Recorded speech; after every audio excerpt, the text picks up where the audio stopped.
guys, my name is Ryan Delisle and welcome to the first episode of Project Program Professionals. Today's episode, we'll be talking about the practicality of owning a 3D printer. To start, we'll introduce our problem. So for those of you that don't know, this is an ER2 paintball gun. Unfortunately, a couple years back, I lost the parts that goes right in here. It's the canister for this gun that holds the paintballs or the ammo. Lost it in the woods. Couldn't find it anywhere. I checked all of our local paintball stores. I checked Amazon online. They do not sell the individual part without buying an entire new gun. My gun's perfectly functional. I just need the one part. So I figured, why not create my own solution? 3D printers, extremely powerful, extremely precise pieces of equipment. If you know how to use them, they can do pretty much anything. So, in today's video, we will be talking about the functionality of 3D printers, compatible softwares you'll need to understand and know how to operate to get your final print and your final design, and everything in between. So let's get to it. So as you guys can see here, we've created a basic sketch layout in 3 separate perspectives to just get our ideas down on paper. Creating blueprints like these, especially basic ones, are vital to ensuring that you make a product that is a genuine fit for whatever you need it to do. It's definitely the easier step.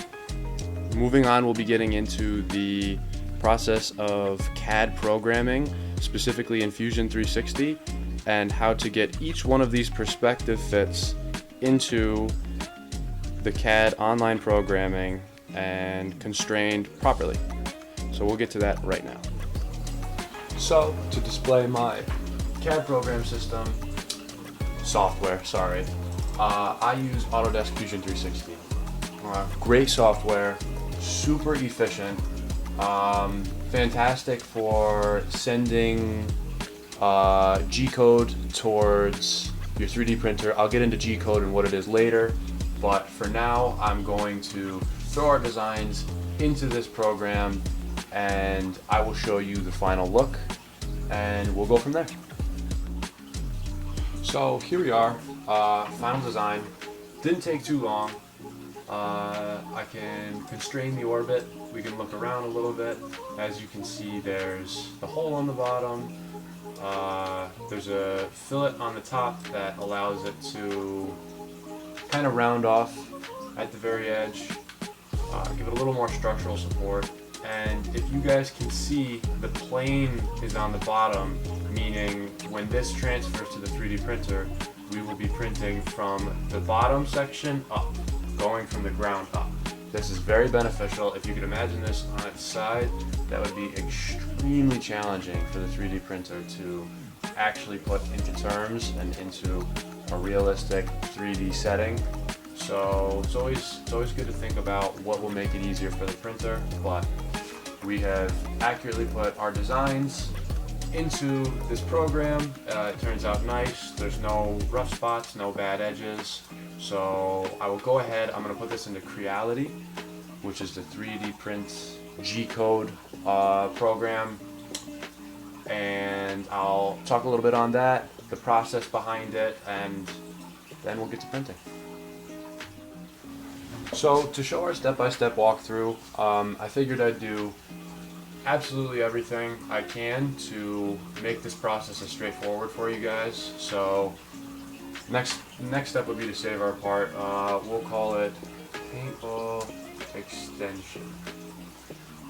Location, yeah, admin project is a good place to put it. That's just a basic area to save it to. We're gonna save. The next thing we're going to do is we are going to export our design. As you can see, it's already got its name in there. This is where it gets a little bit confusing for most people. So the type of export you want to make this is actually going to be a .stl or an STL file.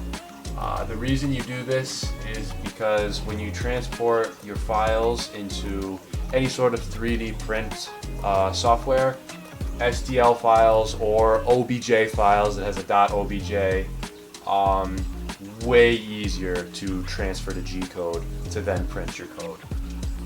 But we will export this.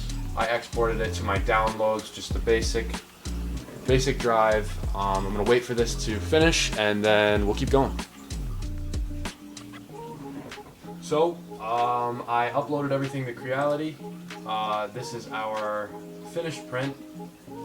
This is sliced already, meaning it already has its step-by-step process. The G-code functionality. To get in on G-code a little bit, super simple. G-code is like I said, it's a step-by-step process code that tells our 3D printer exactly what to do, exactly how to run, as precise as possible. This thing is already exported. It is exported to this SD chip. This is through a USB port that connects right to your computer. This USB port for my Ender 3 Pro is how my computer is linked to my 3D printer. Some printers are direct wire links. Other newer editions are Bluetooth functionality. Those are super expensive, so I don't know too much about them. But this is a super simple process. We have a micro SD chip in here, stores a lot of data, stores a lot of G-code. All I did was put our basic design from Autodesk. I exported it directly to Creality, put it on this platform, which is an identical representation of my Ender 3 Pro that I will show you out there. And then I uploaded that G-code to this SD card. This will get put into our printer, and then we can get to printing. So we'll get out there, we'll do that right now. So we are now out here. We have our Ender 3 Pro, our Creality software, and our SD chip, our SD microchip that will be placed into our Ender 3 Pro. As I said before, this chip already has the G-code from our computer. So right down here, I'll give you guys a close-up on this too. A little bit of an awkward spot to put it in, but it slips in pretty well once you get it. There it is. So everything's already set up and situated in its according spot. I am going to press print right on this. I know it's hard to see, but we're going to start the print.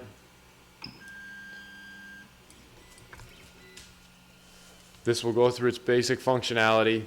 We're going to make sure that our board is centered on top. This has to get heated up, which will take a couple minutes, and once it starts printing, I'll get a couple nice shots of it, show you guys how it runs, and we'll go from there. So our printer is now starting to function. It's taking the G-code and inputting it. This print will probably take, I'm assuming, about an hour, maybe two.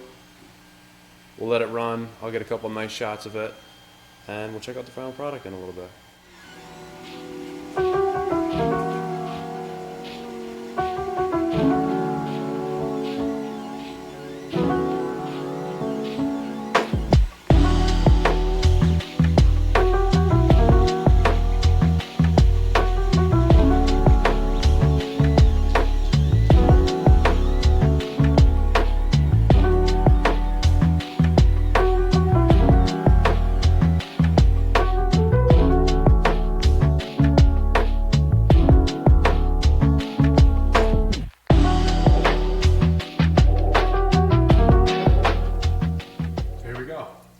We got our final product.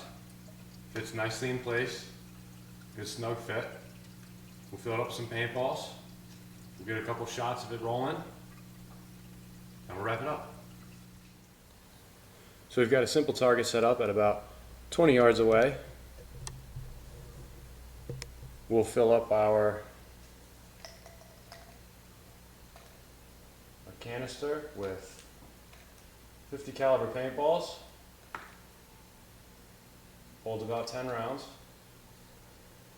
and we'll fire them off.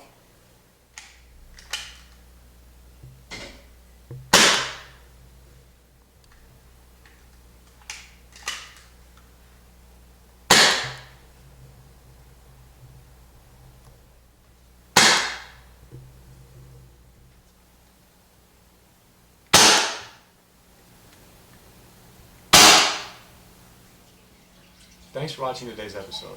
If you enjoyed it, please be sure to like and subscribe. Also, don't be afraid to reach out in the comments. We'd love some positive feedback from our viewers. We want to make our videos better for you guys. Stay tuned for next week. We're going to have some fun videos coming up. We hope to see you next time. And again, thanks for viewing.